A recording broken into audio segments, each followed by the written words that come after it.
1971. Dear Daddy, today there was a soldier man at our door. Shh.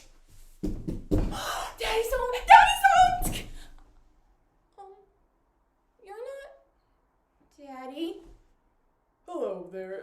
Is your mother home? Yeah, I'll go get her. Mommy! Shh.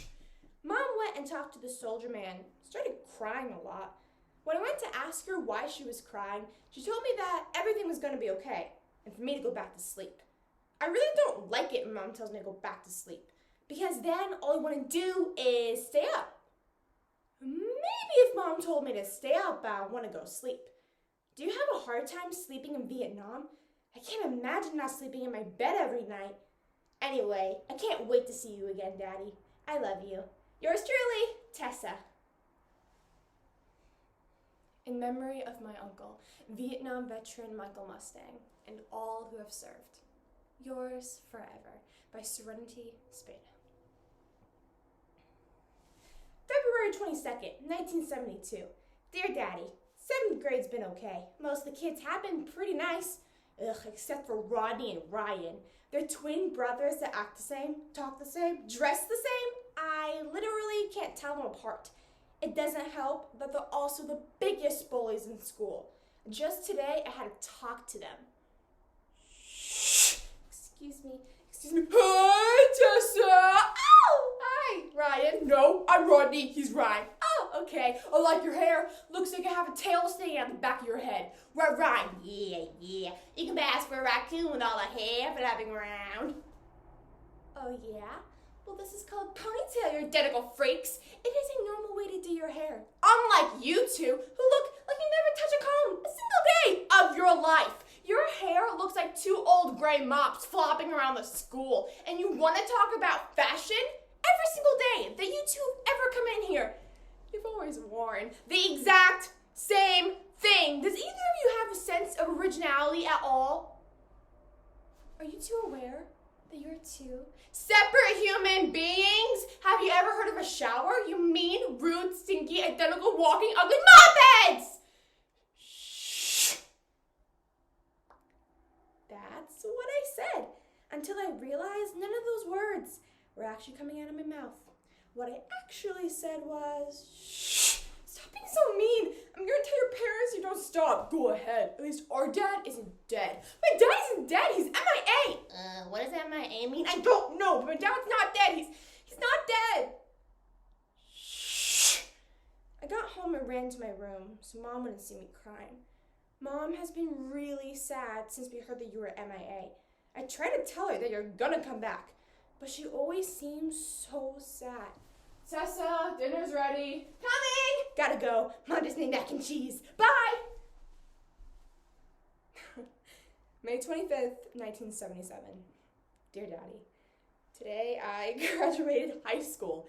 It felt kind of strange knowing that the next time I walk into a school, it'd be a college. The ceremony was alright, I guess.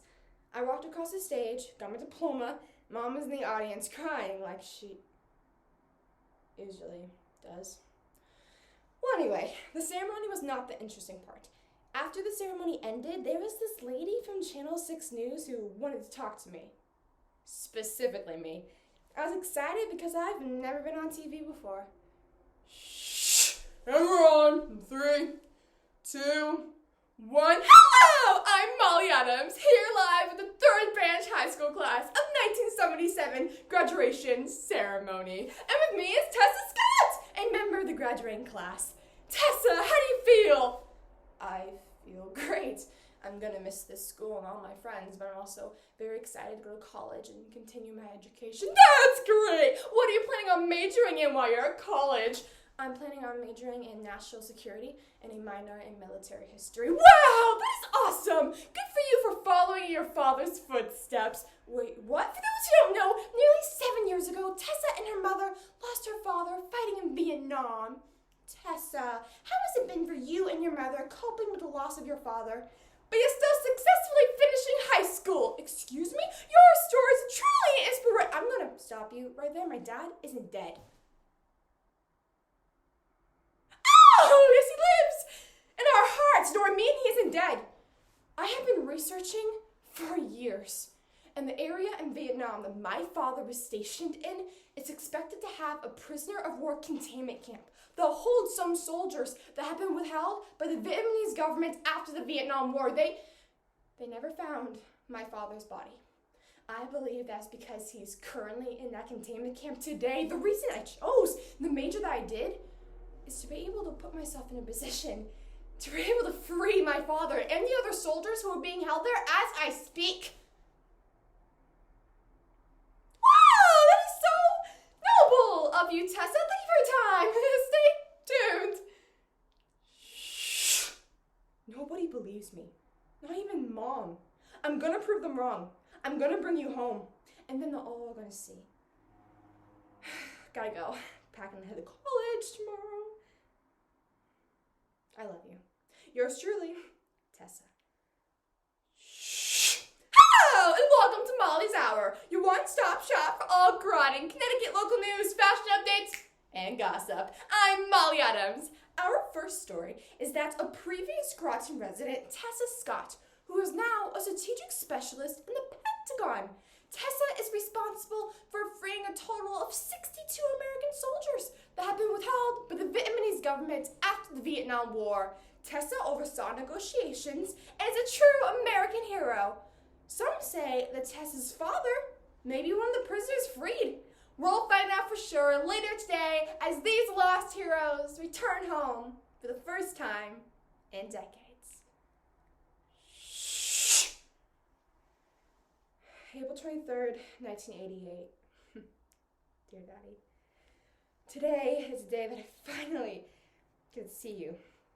Your plane is arriving in a few hours, and I can't lie, I'm nervous. I wonder what you're gonna look like, if you'll even recognize me after so long. Everyone keeps telling me not to get my hopes up, that you might not be on that plane. But if I listened to them before, none of this would have happened. This will be the last letter I write to you, till I see you. Yours truly, Tessa. Shh.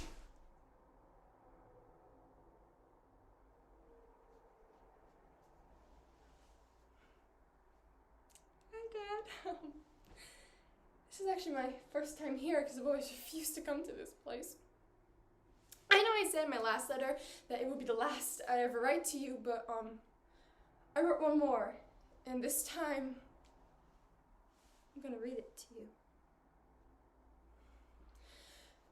April 23rd, 1988.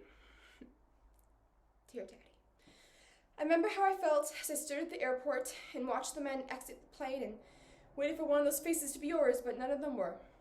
I didn't cry, I didn't scream, I just quietly turned to go home, but then I heard a voice.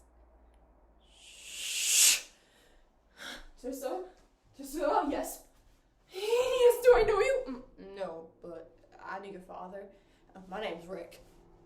Oh, it's nice to meet you, Rick. Your father, he saved my life.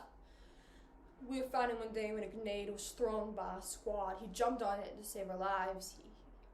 He died. The rest of us were held later, as you know, but ma'am, I owed my life to your father, and now I owe it to you. Thank you. Your father, he would have been so proud of you. Shh. You saved the lives of your fellow soldiers twice. Once on the battlefield, and then once through the way you raised me. I am so proud of you, Daddy. And I know you're proud of me too. When I have a child of my own, I will make sure that they know the sacrifice you made for your country and the love you had for it and for me. And I will see you again. Not in this life, but the next. Yours truly. Yours forever.